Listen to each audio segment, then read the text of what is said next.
Today we have an episode perfect for this time of year, when everybody starts a new sport or tries a new sport. What are the most common mistakes beginners make and how can I avoid them? This is the first question we received this year.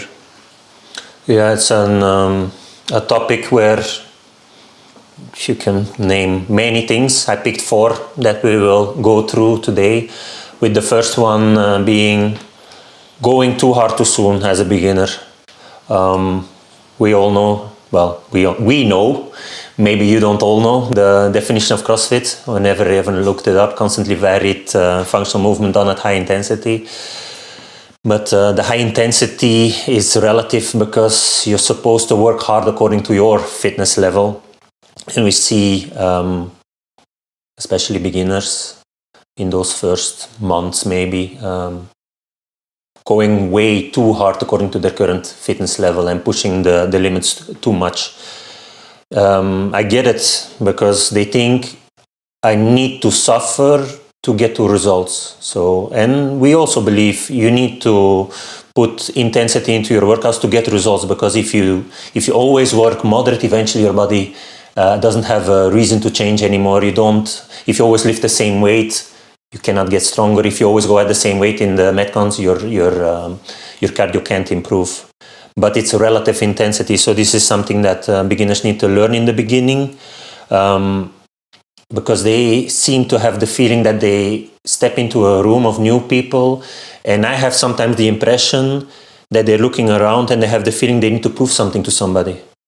And they're going into workouts not following their speed of what they're capable of, they're following somebody else's tempo.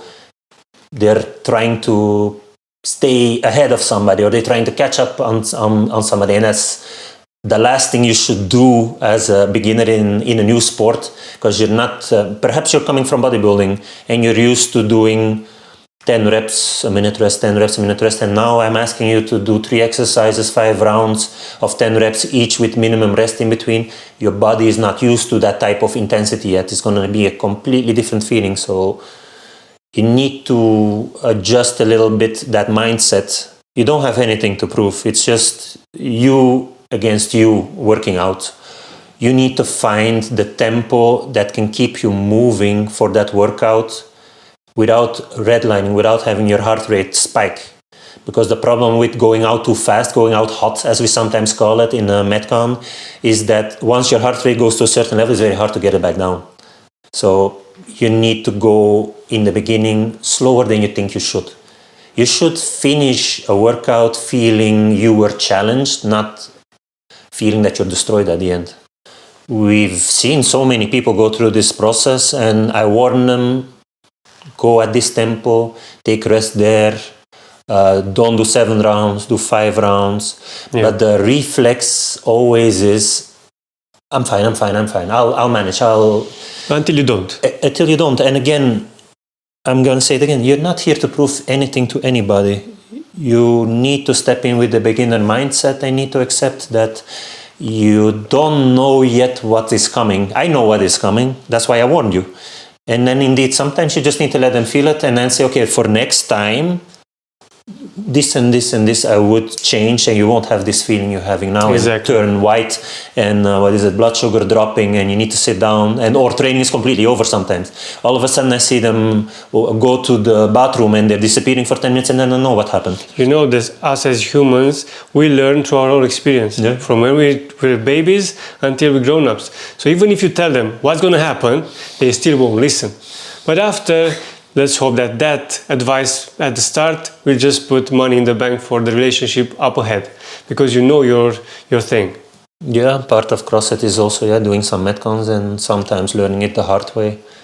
But what I would tell beginners in the beginning is just focus learning the moves first. Learn how to move well and forget about speed, forget about weights. Just learn how to move. Do all these are all new movements, or not all, but a lot of them are new movements. So learn to do them correctly, even when you're tired, that you're still doing them pretty good, 95% good. And then after, we will worry about speed, we will worry about competing with this guy or your friend or keeping up. And so don't worry about intensity yet. So intensity is the weights and the speed or the variations of the movements, like in gymnastics. Worry about making it look good first. So it also means that you don't need to make your life very hard. You don't need to make it a hard workout. You first need to learn the moves. So don't worry about making things hard yet. First, learn the basics. The problem with always pushing the intensity as a beginner is that you might feel always sore because you're always trying to push to the limit. You might feel tired, but you don't see progress because you're trying to chew off more than you can swallow, as they say. You're like trying to make too fast steps instead of taking that beginner course and saying, okay, learn the moves, slowly add weight, slowly add speed, consistently train, and like this I'm going to get better at all of this. Sometimes you feel strong some days but terrible the next, so it all connects. Usually it's because, like I said, you want to go too fast. You're expecting too much of yourself. But if you step in with the mindset of I'm a beginner and it's supposed to feel like this, these are the steps that I need to take,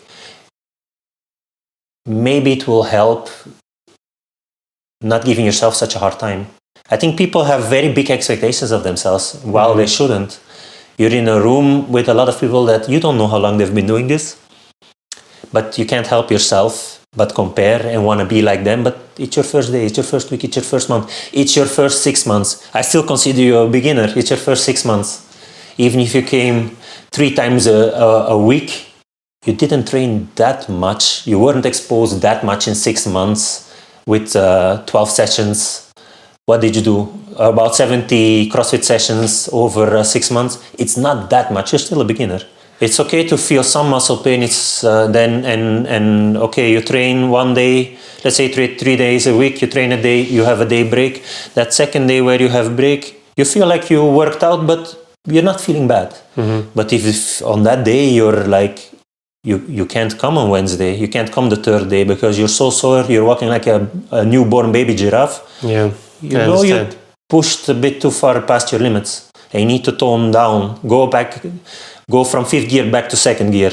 Like tone down a little bit. It's every day will give you some feedback because sometimes you don't feel it on the spot. You think, I didn't go too hard. We'll see what your body tells you tomorrow and then adjust your decisions in class when you come back. So my main point is you're expecting too much too soon of yourself. So tone that down. The second point that I have is thinking, because we were on the subject of muscle pain, thinking that muscle pain means progress. It's like a misconception just in a lot of beginners' minds, not necessarily only in CrossFit, also in other sports. Having pain doesn't mean, having big muscle pain doesn't mean it was a good workout. Having no muscle pain doesn't mean it was a bad workout. It just really means if you're having pain is that your body was exposed to a stress and now your body is recovering from that stress. And then, like we said, you will self-assess if the stress was too much or was appropriate. If you don't walk for 3 days, the stress was too much and you need to adjust a little bit.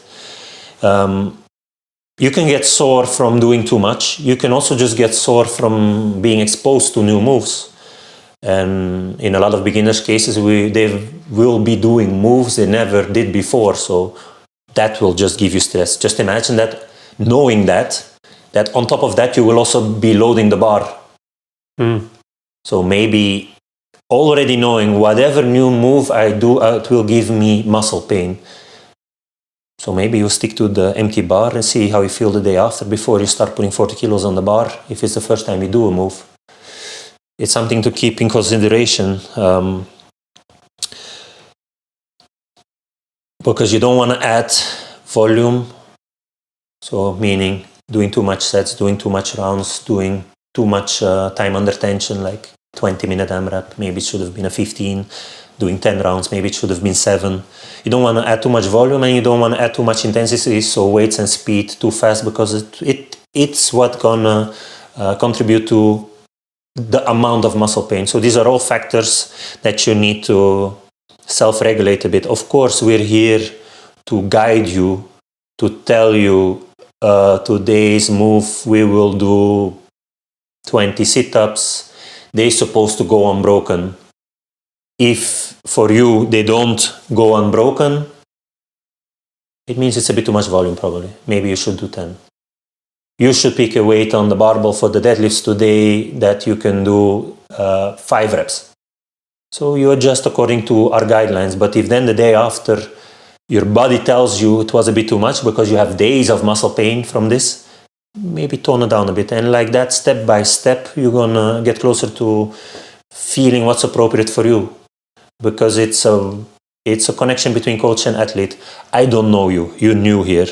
I need to figure out from session to session as I see you, what you can handle, how you move, what is appropriate for you. But in combination with you give me feedback. Last time when I did this, it was too heavy. So today, instead of 40 kilos, I'm going to take 30 kilos. Okay, perfect. It's a combination of what you felt and what I see. Because for me, it's an assessment. But the more info you give me, the easier I can help you scale. Because the goal is not for the entire room to do the same workout, but not necessarily the same reps, the same movements, the same weight, but for everybody, for the coach to help you find what's appropriate for you. So everybody gets a good workout. Because if everybody would do the same workout, some would have a good workout and some would be destroyed. Mm-hmm. And that's not what we're after. We want everybody to have a good workout.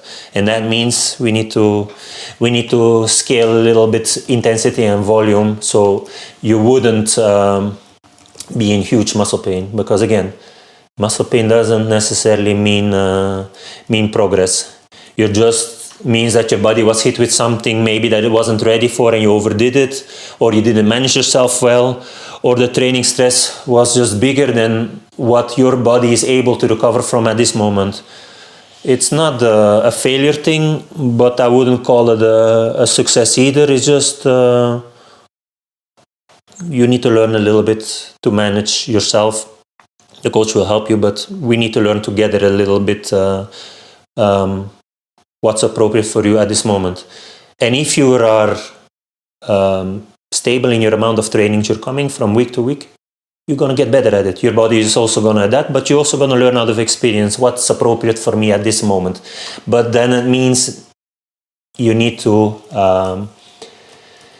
stop looking around and just focus on yourself. It's your training. You're not competing. It's not a competition. It's a training. So don't try to compete against anybody, especially not in the beginning. Competition has its moments, but for sure it's not in the beginning when you're new to this. Okay, so I think this is enough for today to stick to the 15-minute AMRAP theme of the show. Let's continue on the next week and see what are the next 2 points that you still have on your map today.